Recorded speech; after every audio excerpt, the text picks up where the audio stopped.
తెలంగాణలో లోక్సభ అభ్యర్థుల తుది జాబితాపై కాంగ్రెస్ తుది కసరత్తును చేస్తోంది. రేపు ఢిల్లీలోని ఏఐసీసీ కార్యాలయంలో స్క్రీనింగ్ కమిటీని సమావేశం జరగబోతోంది. ముఖ్యమంత్రి రేవంత్ రెడ్డి ఢిల్లీ వెళ్లబోతున్నారు.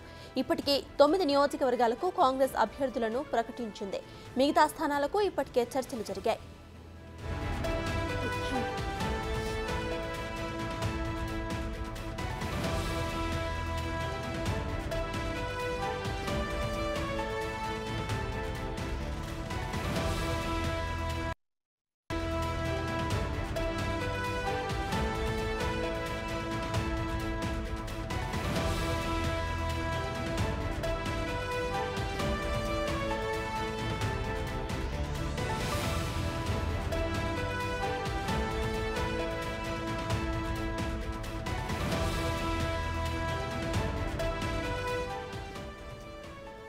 తెలంగాణలో లోక్సభ అభ్యర్థుల తుది జాబితాపై కాంగ్రెస్ తుది కసరత్తు చేస్తోంది.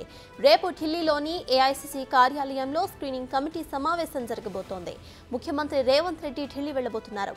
ఇప్పటికే 9 నియోజకవర్గాలకు కాంగ్రెస్ అభ్యర్థులను ప్రకటించింది. మిగతా స్థానాలకు ఇప్పటికే చర్చలు జరిగాయి.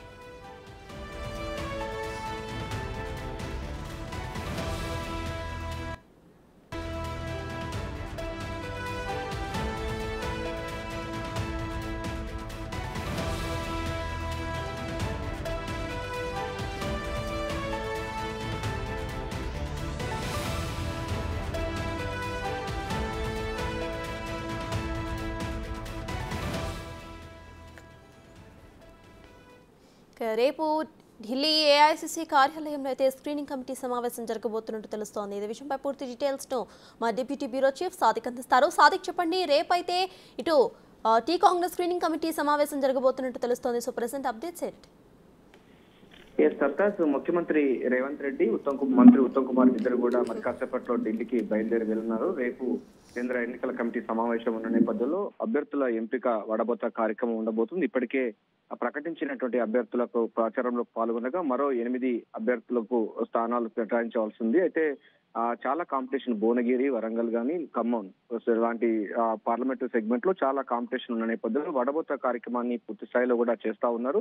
ఇప్పటికే కాంగ్రెస్ హైకమాండ్ అదేవిధంగా సునీల్ కనుగోలు ఇచ్చిన రిపోర్ట్ ఆధారంగా స్థానిక రాజకీయ పరిస్థితులు ఆ అంశాలపైన కూడా పూర్తిగా అవగాహన చేసుకుంటున్నటువంటి కాంగ్రెస్ హైకమాండ్ టికెట్లు ఎవరికి ఇవ్వాలనిపైన కూడా వడబోత కార్యక్రమం ఉండబోతుంది. రేపు జరగబోయేటువంటి కార్యక్రమంలో రేపు పూర్తి స్థాయిలో 8 మంది పార్లమెంటు కాంగ్రెస్ పార్టీ అభ్యర్థుల పేర్లు కూడా ప్రకటించే అవకాశం ఉంది. సో తుది దశకు చేరుకుంది ఎన్నికల కసరత్తు అంశాల్లో అభ్యర్థుల ఎంపిక విషయంలో కాంగ్రెస్ హైకమాండ్ పూర్తి స్థాయిలో కూడా అభ్యర్థుల గెలుపు గుర్రలకే టికెట్ ఇస్తానని కూడా ప్రకటిస్తున్నటువంటి కాంగ్రెస్ పార్టీ మరో 8 పార్లమెంటు సెగ్మెంట్లకు అభ్యర్థులను ఖరారు చేసే పనిలో పడింది. అందులో భాగంగా ముఖ్యమంత్రి పిసిసి చీఫ్ రేవంత్ రెడ్డితో పాటుగా మంత్రి ఉత్తమ్ కుమార్ రెడ్డి కూడా రేపు జరగబోయేటువంటి కమిటీలో పాల్గొనబోతున్నారు. ఇంకో 8 సంబంధించినటువంటి అంశాలు అంటే 8 మంది పార్లమెంటు సెగ్మెంట్ సంబంధించిన అభ్యర్థుల ఖరారు చివరి దశకు చేరుకోవడంతో ఎవరికి వస్తానిపైన ఆశావాలో తీవ్ర ఉత్కంఠత నెలకొంది. ప్రధానంగా భువనగిరితో పాటుగా ఖమ్మం జిల్లాలో అభ్యర్థుల ఆశావాలు చాలా గంపెడాశ్రయ పెట్టుకున్నారు. అయితే హైకమాండ్ ఎటువంటి నిర్ణయం తీసుకుంటానిపైన కూడా వారిలో నరాలు తెగే ఉత్కంఠత కొనసాగుతా ఉంది. సో ఏదైనప్పటికీ పార్లమెంటు ఎన్నికల్లో కాంగ్రెస్ పార్టీ ఒక 15 స్థానాలు గెలుపుకునే లక్ష్యంగా వ్యూహాత్మకంగా ముందుకు పోతున్న తరుణంలో 8 మంది పేర్లు కూడా గెలుపు గుర్రాలకి టికెట్ ఇచ్చే లక్ష్యంగా ముందుకు పోతున్నట్టుగా అర్థమవుతుంది. మరి కష్టపడ్డ ముఖ్యమంత్రి పిసిసి రేవంత్ రెడ్డితో పాటుగా మంత్రి ఉత్తమ్ కుమార్ రెడ్డి ఢిల్లీ బయలుదేరి వెళ్తున్నారు. రేపు జరగబోయేటువంటి సిఇసి సమావేశంలో పాల్గొన్న తర్వాత అభ్యర్థుల మిగతా సమస్యలు రిమైనింగ్ 8 మంది పార్లమెంట్ అభ్యర్థుల పేర్లు కూడా ప్రకటించే అవకాశం అయితే కనబడుతుంది. Right, thank you Sadiq.